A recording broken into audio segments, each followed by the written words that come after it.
ladies and gentlemen. This is Connor on Connor's Retribution Analysis. And this is not a game I played, but a game I had the pleasure of watching and hanging out with and talking with these guys while they played. Both of them are team members for 5-man and 3-man team tournaments. And these are potential pairings that we're working on and thinking about and theory testing and trying to understand if they're going to be what we want. Like, do I want them? I mean, do they want to be sweeper players or pivot players or meta answer players or the first round drop throwaway? And what bad matchups they have, and we need to understand these things a lot better for future tournaments. We want to be flexible and adjust to the meta. We don't want to play lists that are going to be hot for a while and then decrease as everyone finds answers to them. We want to come up with our own lists that are going to play into the popular meta lists, but we're going to have the advantage because we have played those popular meta lists and they haven't played into our weird, janky, but good. They need to be good lists as well. So that's kind of my goal in watching these games and trying to learn from them and figure out, usually as their team captain, what they're going to be strong into and what they're not, just for future reference. In theory, looking at this game against the Deneghra Ghost Fleet with Gorten, I think Gorten doesn't like gun lines because they can punish Gorten for trying to get up the board and use his feet, which is what Gorten needs to do. He is largely based around his feet. And so, that being said, who goes first? I can't even remember. The Ghost Fleet player goes first, which is rough, and just runs up the board. Deneghra takes a middle position, and I think this unit got Ghost Walk so they could go through the water. Stalkers are out there behind the house, which is something I approve of. They're in a threatening position, and with jump and their fast speed, they can get places and do solid damage. Irrelevant to I mean, they love Deneghra's feet, but a single spell can do the same thing. Personally, though, I'd like to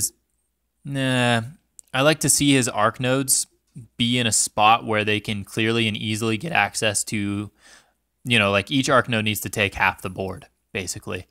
And the way this arc node is positioned, a unit of pirates has to move before it can move out, and then it can reach the whole board by going to the left or right of that forest. So that's a little something. And then I think this arc node probably needs to be a little bit more centralized so that it can potentially get somewhere and still be covered and safe rather than that far out on a flank. Yep. So my opponent's turn, he gets his whole army up the board. He puts some Steelhead in threat ranges. And I think if Deneghra uses her feet, she catches pretty much the first two lines of models. But how I think this game plays out is that if Deneghra uses her feet and Gorten is far enough forward, Gorten can feet and pull her to him and just murder her pretty much. However, if Crippling Grasp lands on Gorten and Deneghra's feet lands on Gorten, he's going to be speed 0. That's really, really, really bad. My goodness. That's really rough for him being able to threaten Deneghra. So there is definitely a positioning game involved here. The Ghost Fleet player just gets some lines out in front and puts some of the Revanant crew in the back so that it's harder for him to kill off whole units. He runs an arc node over here and shoots Steelhead. He runs an arc node over here and puts out Crippling Grasp on the cab to set up for next turn.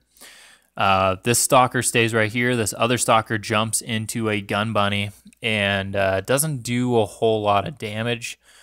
I think this is a mistake. I think the Stalkers actually should probably step back. And he's been using them to kind of jam up the lines and not let the army have complete free reign. So I'm going to make the suggestion of instead being threatening with them and then make the decision to either pull them back or commit them. If you can get one of them on Alexia, I think that's a great idea.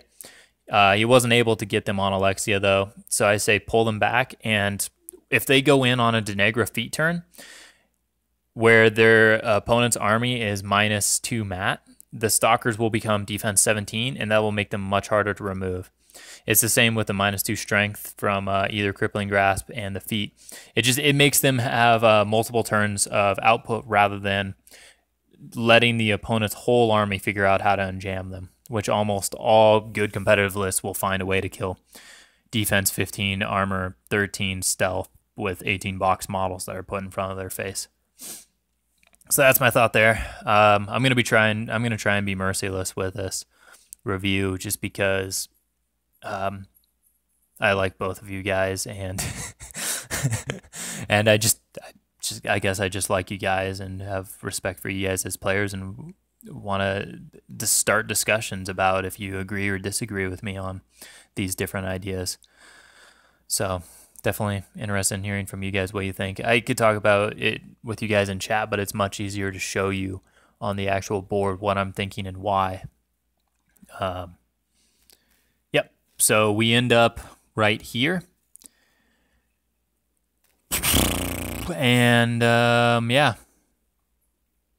Oh, and Joel's covering fire templates were right here, being really annoying, making it so that he couldn't go around the forest. That was left over from last turn. So I think what Joel did, the mercenary player did, was pretty much perfect. Also, that's not a Commodore cannon; it's a volley gun. Same with this one. I forgot to say that for my Virus 2 game as well. They are proxies. Steelheads go up. Anastsia comes in and ambush. They tie down that arc node and get a little bit of damage on it. They probably should have killed it, but they get some damage on it. Gun bunnies go up and do a whole bunch of spraying. The stalker in front gets removed. He's trying to get rid of everything in this zone so he can score it, but he kind of flops a little bit on what he needs to get done on this stalker. He pops out 3 thralls to charge it in the back, and they don't hit it. So, on that note, how he got those 3 thralls, since no steelheads were killed in her command range, he started running halberdiers over here to charge things, and he took free strikes with them until he got three dead steelheads, and then he got his 3 thralls, and that's what he did with them. It was basically, as the Crix player put it, a relocation of models. Steelhead and cavalry came in, killed that arc node, so both arc nodes are tied down and engaged. And then some went forward and some came back. He ignored this guy right here that's out of formation and cannot do free strikes. There was the potential also to score this zone as well. But I don't know what resources he had to get rid of this guy back here. So I don't even know if that was actually a potential thing he could pull off. He would have to probably have Ironhead craned like a gun bunny to get over there and take the shot. And even then, I think it was too far away. But, yep. So yeah, a lot of things get killed. Now here's a controversial part of the turn, and we talked about this afterwards. Gorten, there's nothing to put Strength of Granite on. I mean, it's not needed. Everything in the list is squishy. It's on a driller right now. I'd say drop that, upkeep solid ground, don't allocate anything, and walk him to behind that wall. Because Gorten absolutely needs to be behind the wall, I think, to threaten Deneghra a little bit with feet. He can't be too far back, because then she has more play that she can do with her feet of what she feeds on. So he needed to be behind that wall, but I think he needed to camp as much as physically possible the wall, because some of his models don't have ghost shot, and it'll help make him harder to hit. He's got the Okran Boker for a shield guard, which is excellent. And yeah, just in general, a full solid 4 camp. So, moving on to the next slide, we are right here. Alexia is also in the way. The Crix player has 2 things. He mentions at the start of his turn, he's like, I think there's 2 ways I can play it. He doesn't say what they are, but I'm pretty sure one of them is attrition combined with scenario, and the other one is assassination. Regardless of what the first one was, he chooses the assassination option. So a pistol wraith sacrifices movement, shoots Alexia dead, and then his plan was to have this machine wraith charge the Ironhead and have the Ironhead go and smack Gorten in the back, because he thought the Ironhead was a jack. And when it wasn't a jack, he's like, oh, so what are jacks? And he's like, well, there's your jack. And he's like, well, I just feeded on him, so he's too slow to get over to Gorten to smack him anyways, because Deneghra came up to right about here and was within 8 of Gorten and put Crippling Grasp on Gorten and feeded on Gorten. Not in that order. He feeded on Gorten first to make it easier to hit her. He also tried a Stygian Abyss boosted to hit, which missed. Or, I mean, it hit, but it didn't crit. Yep. And so the Machine Wraith didn't pan out. One Pistol Wraith is gone. So then he starts shooting with his Cannon Crews, which are POW 13s, with Ghost Shot. He hits Gorten, and the Merc player asks, what are all the POWs of all of his guns that he has, and are any boostable? And after that, he determines that POW 13 is the hardest hitting shot coming at him. He is a defense 9, armor 15 right now, with the -4, 2 from Crippling Grasp and 2 from Feet.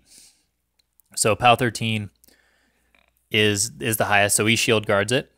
And then he takes another hit from the next cannon, and it's like 4 damage or something like that. He doesn't shave. Because, I mean, I agree with him on this one. There's going to be some spikes, some damage spikes that are going to probably be a full shave. And he has 2 shaves, so hold on to that.